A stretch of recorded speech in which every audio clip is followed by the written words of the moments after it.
Consider in what way you know how strong concrete is. Stretch it, punch it, use a hammer. Well, this may work, but it doesn't give you any hard data. What we need is this, an instrument. This machine measures the compressive and splitting tensile strengths of concrete, which are the ultimate force that a concrete can take. In other words, how strong it is.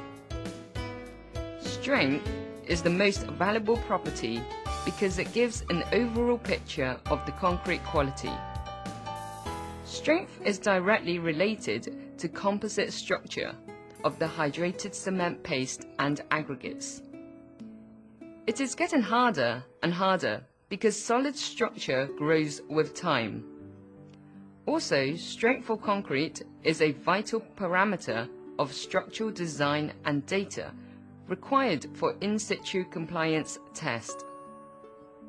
Concrete tested with compressive and splitting tensile strengths can be acquired by two means: in situ coring of hardened concrete cylinder and direct casting of fresh concrete into standard cube and cylinder molds. For conducting either a compressive or a splitting tensile strength test, you will need only 4 tools: a caliper,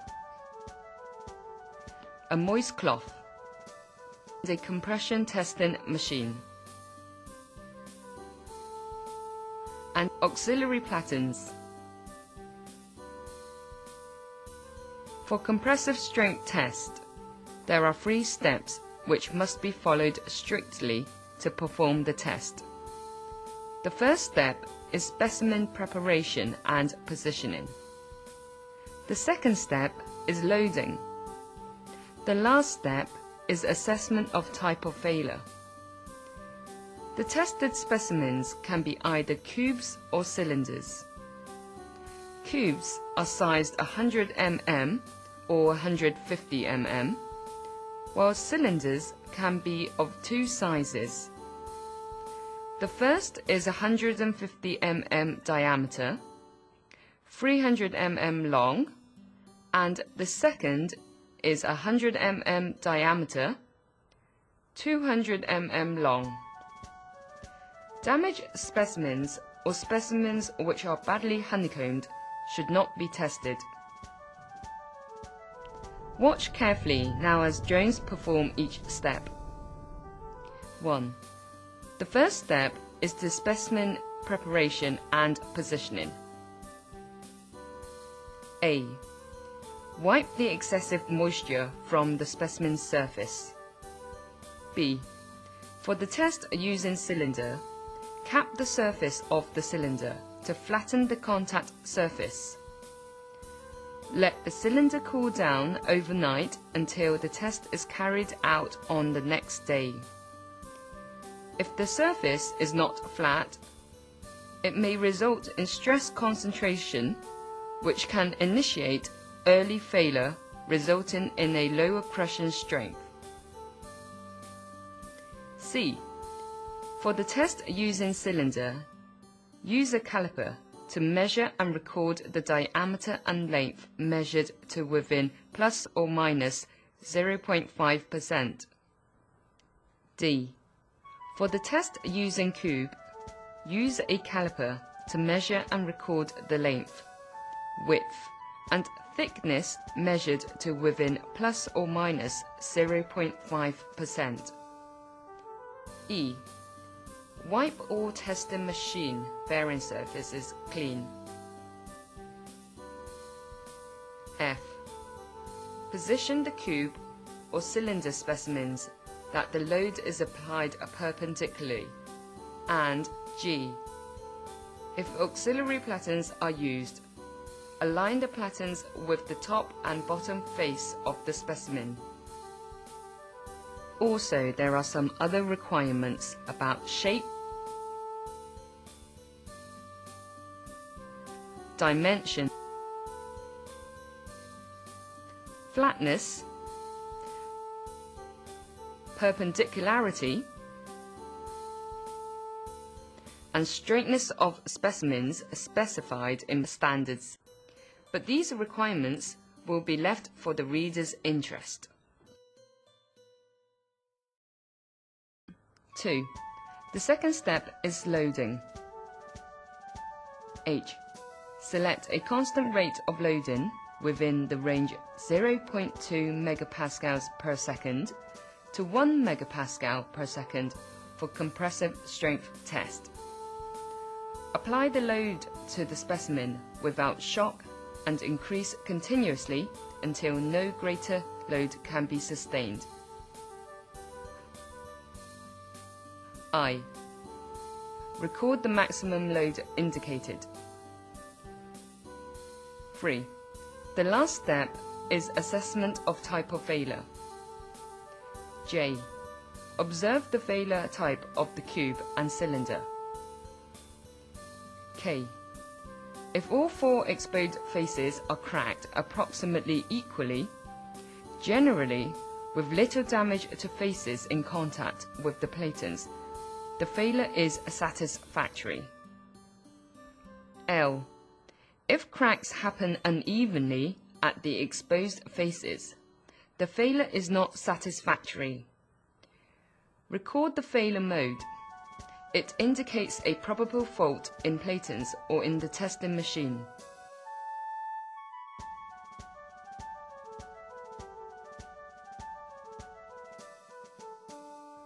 Watch while these steps are repeated.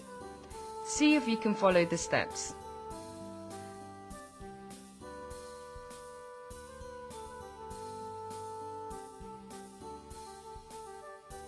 The steps for splitting tensile strength test are similar to those for compressive strength test. The first step is specimen preparation and positioning. The second step is loading. The last step is examination of the fractured specimen. 1. The first step is specimen preparation and positioning. A. The specimen should be cylindrical with a length to diameter ratio more than 1. B. Wipe the excessive moisture from the specimen surface. C. Use a caliper to measure and record the diameter and length measured to within plus or minus 0.5%.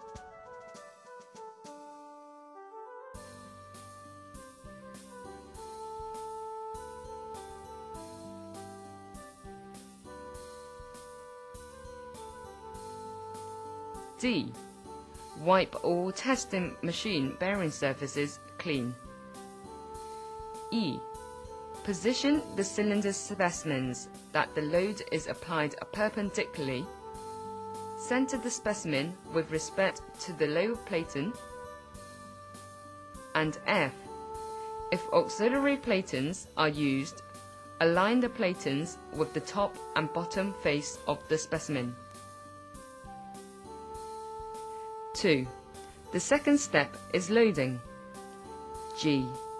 Select a constant rate of loading within 0.04 to 0.06 megapascals per second. Apply the load to the specimen without shock and increase continuously until no greater load can be sustained. H. Record the maximum load. 3. The last step is to examine the fractured specimen and the appearance of the concrete. Record if you find any unusual fracture and rejects the data, if any.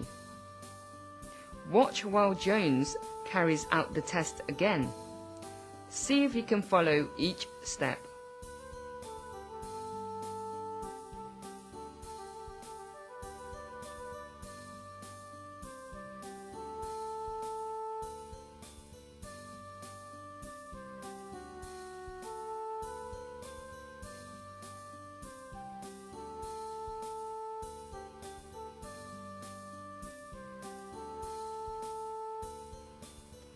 Safety should always be taken care during the experiment. When the equipment is in operation, the personnel must wear a pair of safety shoes and close the safeguard in front of the compressive machine. Compressive and splitting tensile strength data can be calculated by dividing the maximum load level by the cross-sectional area. Record compressive strength to the nearest 0.1 megapascal and splitting tensile strength to the nearest 0.05 megapascal. Going back to the compressive strength test, it is difficult to say that whether cube or cylinder is better, because both have some advantages and disadvantages. On one hand, the cylinder is less end restrained and stress is more uniformly distributed over the entire cross-section.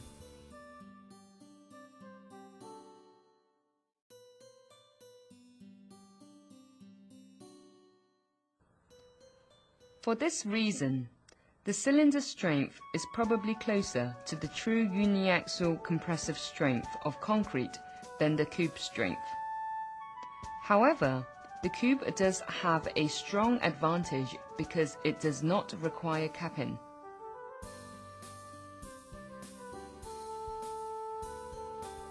Also keep in mind that the height to diameter ratio for cylinder should be kept as 2. Otherwise, you should apply a correction factor on the tested results. In any case, comparison of strength data must be based on testing the same type and size of specimens.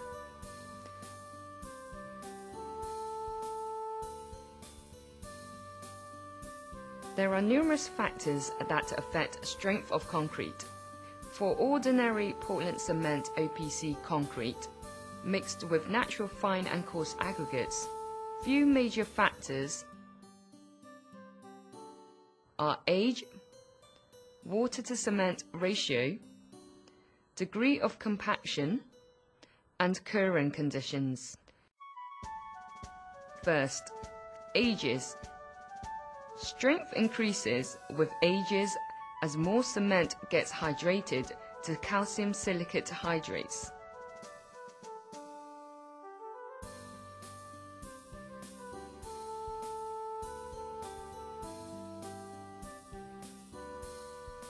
Second, water to cement ratio. A higher ratio leaves more capillary pores, which reduces strength.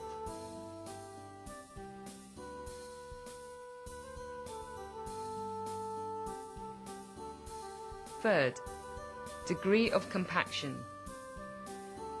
Inadequate compaction leaves more pores and reduces strength, which is a similar case to water to cement ratio.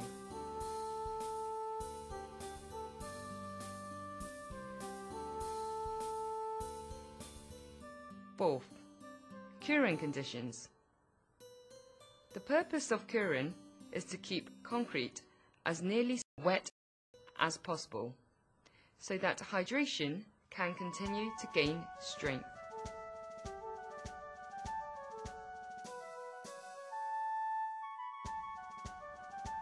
For advanced and high-performance concrete HPC, part of cement is replaced by pozzolanic binder such as fly ash, silica foam, or slag. Strength development of HPC over ages is very different compared to that of OPC concrete. At early age, strength of HPC develops much slower than that of OPC. It then catches up and even exceeds OPC gradually after pozzolanic reaction in HPC takes place after a certain period of time.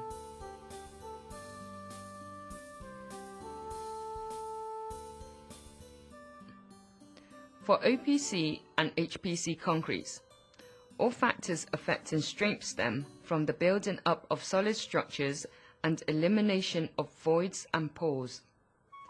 The rule of thumb is the harder and denser the concrete is, the higher compressive and splitting tensile strength the concrete attains. So far, we discussed the importance of the compressive and splitting tensile strength test and demonstrated the detailed steps for conducting a proper compressive strength and splitting tensile strength tests. This test is used extensively all over the world because it is the most comprehensive indicator of concrete quality, in which procedures are standardized in American standards, British and European standards, and Hong Kong construction standards. The principles and working details of the compressive strength and splitting tensile strength tests can be found in these references. By watching this video, we hope you have been able to understand 3 main points. 1. The 3-step procedures and the underlying principles of the compressive and splitting tensile strength test for concrete. 2.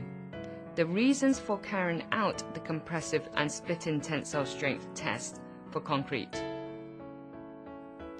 3. The major factors affecting compressive and splitting tensile strengths for concrete. That's all for this video. Thanks for watching.